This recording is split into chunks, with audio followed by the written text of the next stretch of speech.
Hello and welcome to my channel. Today I'm going to show you how to make a brisket melt, which in my opinion is a twist on a Texas classic. Brisket is a classic Texas dish, and to do it in a melt style is kind of like a Jewish deli type sandwich. What you're going to need to start with is a brisket from your butcher. Luckily, I have a good market where I can get briskets from, and I hope that you do too. You're going to need some brisket rub. I order this from H-E-B out of San Antonio, Texas. It's a Texas grocery chain, but you can use whatever you can get your hands on. You're going to need 1 onion. You're going to need a little bit of chicken broth to saute your onion in, along with a little bit of butter.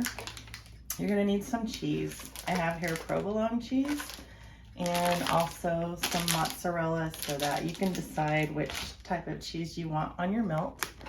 And then I found that this is really good for the bread.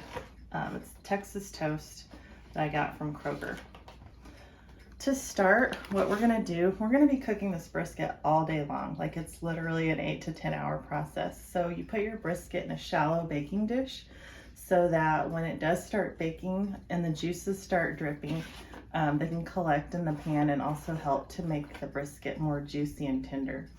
But what we're going to start with is just seasoning the brisket with a little bit of brisket rub on the top. And you want to cook your brisket with the fat side up. So make sure that you have the marbled side up in your dish. You're going to season both sides. So we're going to get that nice and coated on both sides. Then what we're going to do next is get our oven preheated, because I needed to do that ahead of time and I didn't do it. So let me go do that quickly. So this is what your meat will look like when you have it in your baking dish. You can see the marbling, which this is the side that you need to have on top, because when it starts baking, this fat or marbling is going to start to melt, and that's going to be the moisture that you need to make your brisket tender. So I've set my oven to 200 degrees, and we're going to literally cook this all day long. Before we put it in the oven though, we're going to need to cover our brisket with some foil. So we'll get this covered up. And into the oven for 8 to 10 hours, depending on how hot your oven is. I think I'm going to cook this one for 10 hours just to see how tender we can get it. Because at the end, when you're making your brisket melts, the meat should be really, really tender. So there's not a lot of pulling and tugging that you have to do to try to eat the brisket. So we're going to put this in the oven and we'll be back when it's ready. So we're going to caramelize some onions to put on top of our brisket melt. What I have in the pan right now is a couple of pats of butter. I'm going to add to that a little bit of chicken broth. In my opinion, the chicken broth helps the onions to caramelize a little bit better, and we're just going to eyeball it just a little bit in the bottom of the pan, say about a teaspoon and a half.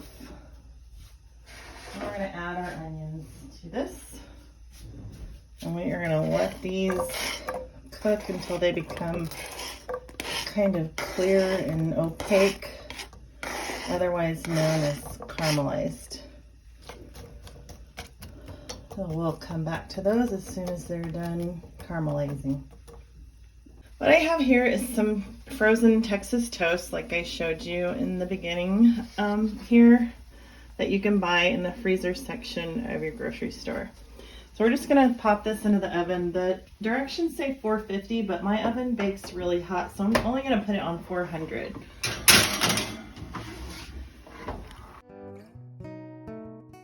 Okay, so we're back with our caramelized onions. These are done. See how they're nice and clear? That's the look that we're going for on that. And this is for the onion eaters / onion lovers in your house. You don't have to add onions to your brisket melt, but I think it makes a nice addition if you like onion. Okay, so this is our brisket that we've been cooking for about 9.5 hours today. There's a lot of juice, as you can see, that you can use as au jus for your sandwich. It did come out really nice and tender. As you can see, it's fork tender, knife tender. You can just cut it right off, and that's the look that we're going for. This is gonna be really nice on top of that Texas toast with some cheese melted on top. So we're back, and I have cut up some of the brisket, and I pulled the Texas toast out of the oven. You bake it at 450 for about 4 or 5 minutes. What we need to do right now is assemble our sandwiches. So we're gonna put some brisket on each one.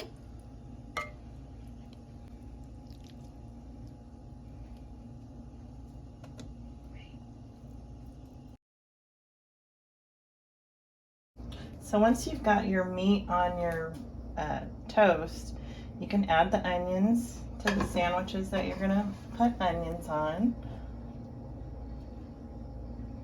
Those onions look beautiful. They came out perfect.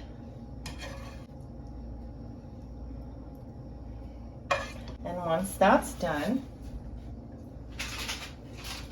we're just gonna put a slice of provolone cheese on top of each sandwich.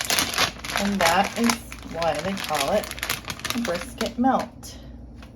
Because we're just gonna pop these back in the oven on a broiler setting, let the cheese melt, and then they're gonna be all ready to go. So I'm changing the setting on the stove to broil.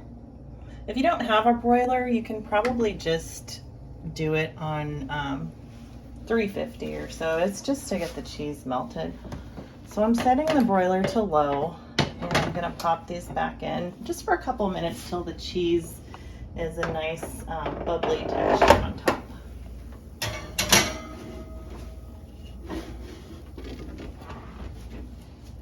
So this is the finished product that just came out of the broiler. I stuck it on the broiler for about 4 minutes total, and it's already nice and bubbly and brown on the top. So here's the finished product. We've got our brisket melt here. I've paired it with some tater tots. This is kind of a kid-friendly version. You could pair it with some coleslaw, onion rings, any kind of salad, like pasta salad. But this is it, and that was pretty simple and straightforward.